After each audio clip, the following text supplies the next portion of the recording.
All right, that should sync up the audio. All right, let's add an extra layer of confusion here. Gonna try to sync up audio with this mic. Welcome back. Welcome back to the watch list. I have a mic now. I have a sock on it as a pop filter. Hope you like it. Let's just jump right into it. So the first movie we're gonna take a look at is Johnwick 3. I didn't look up how to pronounce the director's name. I'm fucking terrible at this. Shit. All right, let's just jump into this. So the first movie we're gonna talk about. The first movie we're going to talk about is Johnwick 3, directed by Stahelski. I hope to God that's how you pronounce his name. This stars Keanu Reeves and Halle for like 20 minutes, and then she's gone. It's fine. This is the third installment in the Johnwick series, and it also came out 2019 last year, still piggybacking on the catch-up. I have always attributed the Johnwick series to being some of the best action movies out there. I'm not a big fan of action, but the way they're able to balance the rhythmic camera shots to the way that the action is portrayed on screen, I really enjoy. I think there's a lot of depth to the action scenes, which gives them that extra oomph that a lot of movies are missing.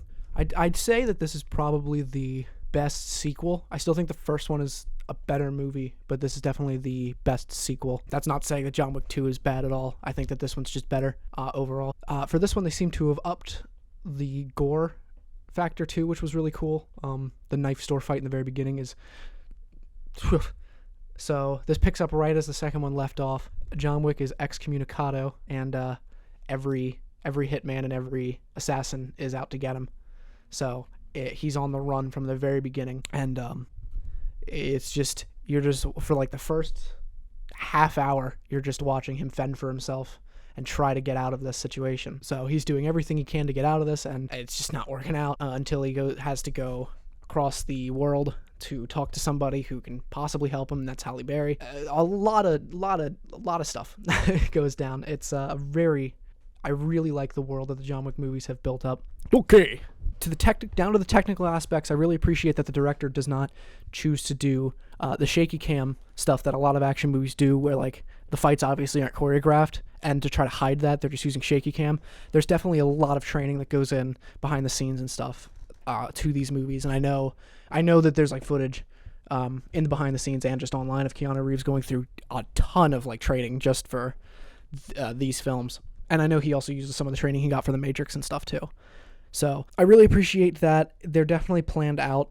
All the action scenes are definitely planned out, and they're definitely not like just thought up on the spot. It's one of those things where if you are looking at the extras just doing what they're doing, a lot of times you're going to see them doing something that makes sense, and they're not just going to be there doing the Last Jedi did this in that Red Room scene where everybody is just like, you can tell the extras weren't told what to do, and they're just like fighting at the air because they're just waiting for Rey or Kylo Ren to meet up.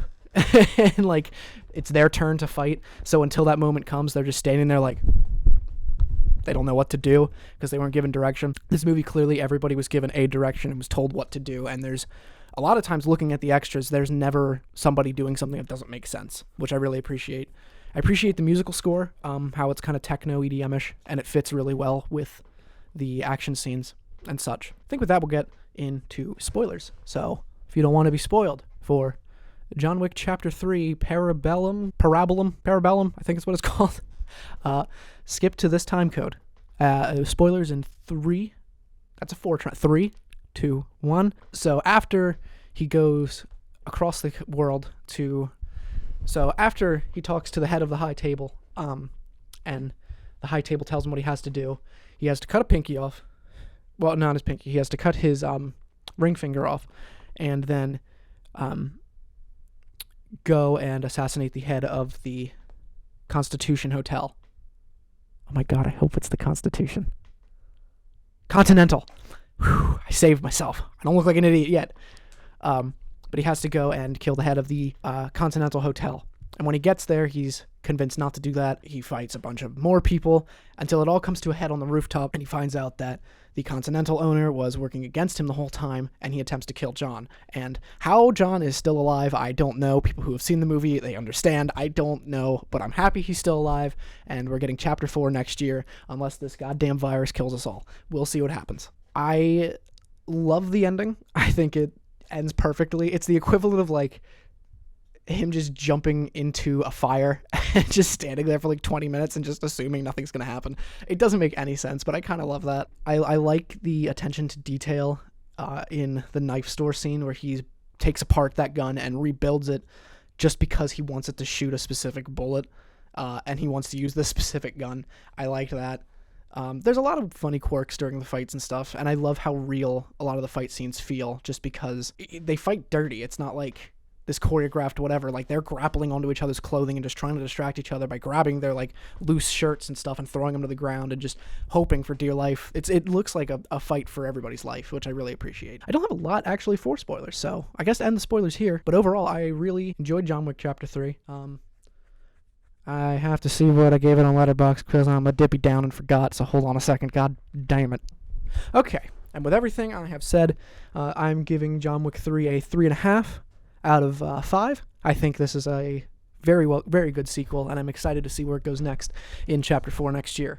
Well, that will move on to the next movie, which is another action movie called Upgrade.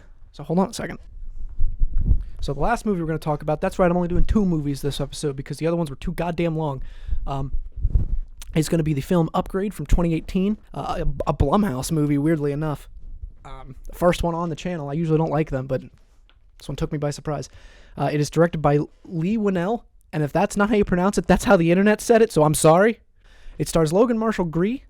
Again, the internet told me it's that way. I'm sorry. And Betty Gabriel.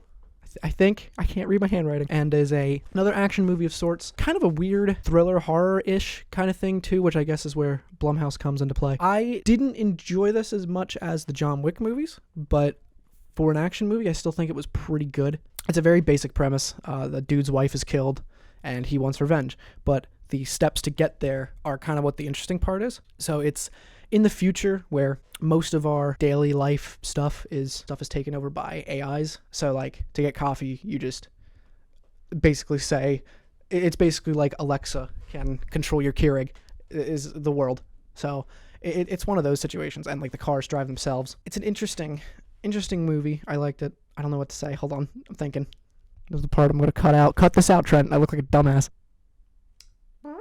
The main character gets paralyzed because of the first scene in the movie. Like I said, his wife gets killed. And that's not a spoiler. I'm pretty sure that's in the trailer because the trailer probably ruins the movie. I didn't watch it, but I'm going to assume it's in the trailer. And he's paralyzed because of the incident, and he has a friend who was going to buy a car off of him who is a computer scientist, and he says that he has this chip he can put in his neck, or on his like spinal cord, that will connect to the brain and will let him walk again. He won't control it, or he doesn't necessarily control his movements. The chip does, but his brain tells the chip what to control. It makes sense, don't worry. As you find out, the chip has a personality and can talk to him.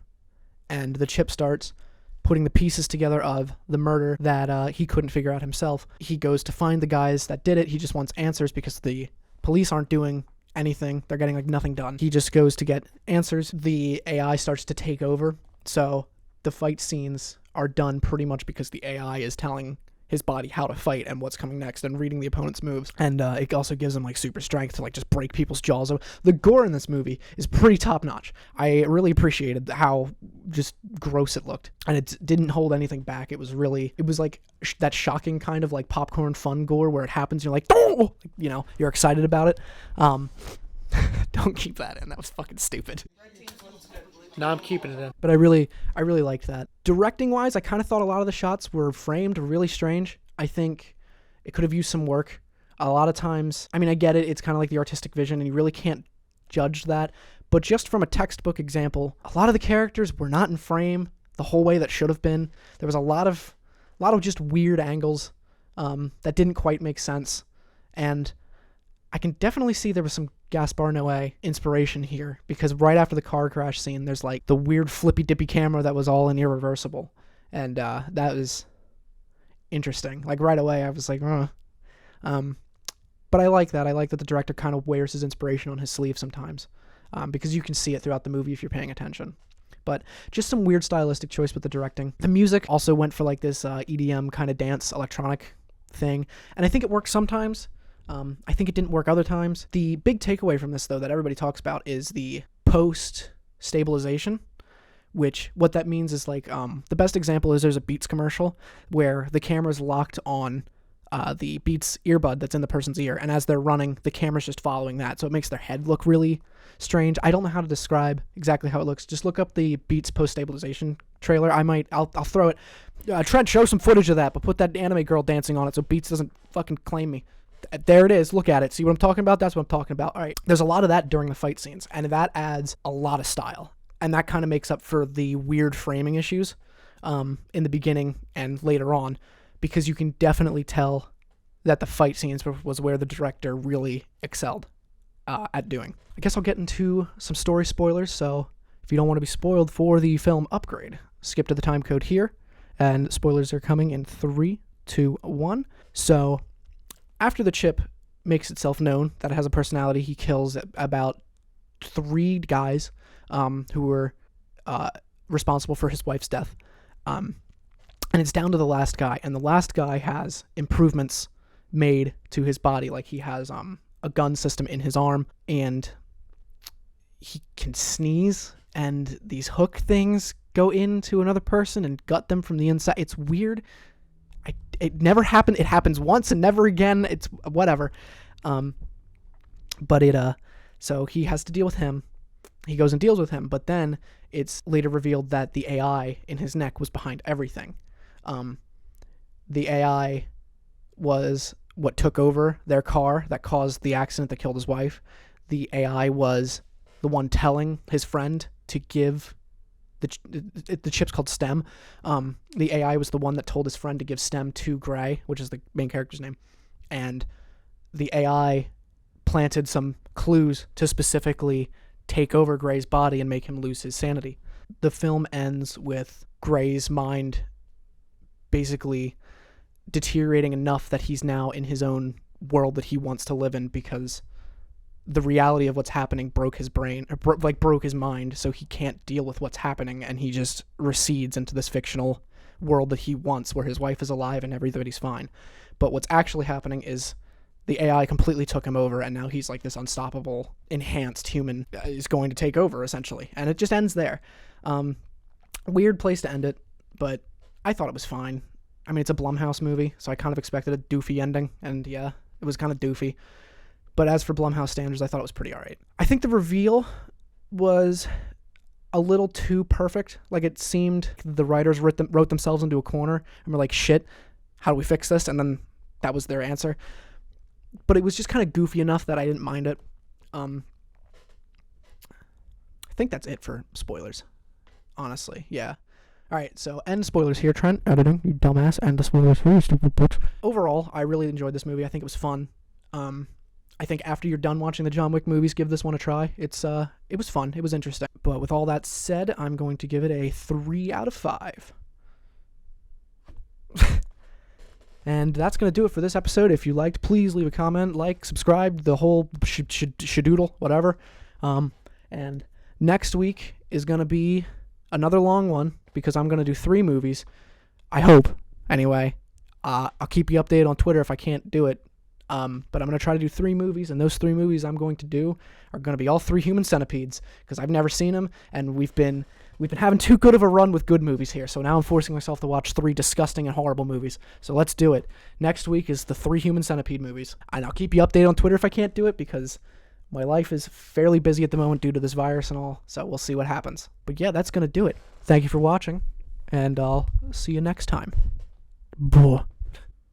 Audacity, stop. How do I stop you? Stop him!